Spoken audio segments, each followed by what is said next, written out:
Guillaume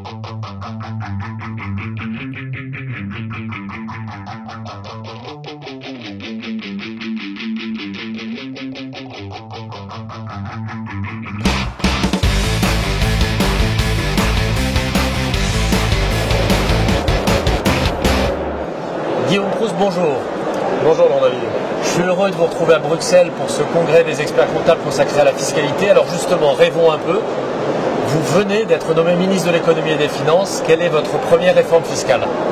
Ma première réforme fiscale serait pour les entreprises innovantes et pour favoriser un contrôle automatique du crédit d'impôt recherche plutôt que d'attendre en fait 1 an, 2 ans, 3 ans que les impôts viennent éventuellement contester une partie des dispositions qui auraient été prises par l'entreprise. Alors qu'est-ce qui motive dans votre esprit une telle réforme?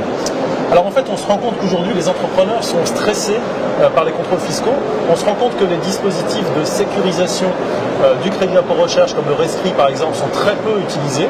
Et on faciliterait en fait, en automatisant ce type de processus, une certaine pérennité, une certaine sérénité dans la volonté d'aller encore plus loin dans l'utilisation des outils qui permettent à l'entrepreneur d'innover. Alors on comprend bien les grandes lignes. Est-ce que vous pouvez nous en dire un peu plus sur le détail, le menu de votre réforme?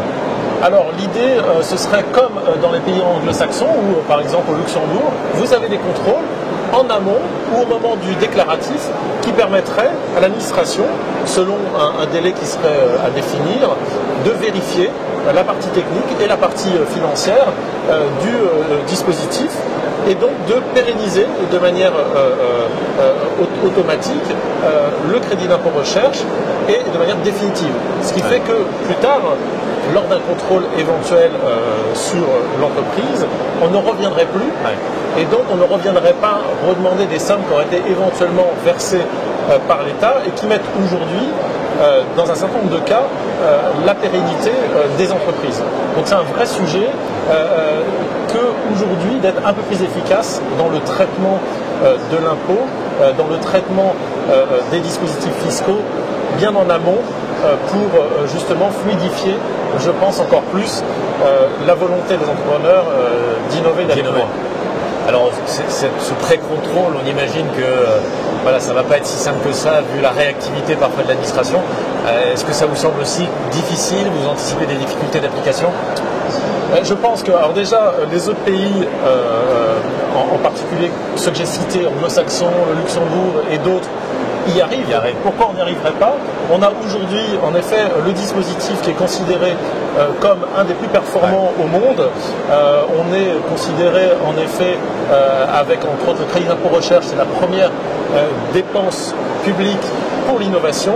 Et donc, il est normal qu'en face, on ait des moyens. Et donc, il faudra peut-être recruter, en effet. Mais si on recrute, on est plus efficace dans le contrôle, on perd moins de temps au niveau de l'administration. Et donc, c'est un investissement plutôt qu'un coût qu'il faut voir dans ce type de dispositif. Guillaume Proust, merci.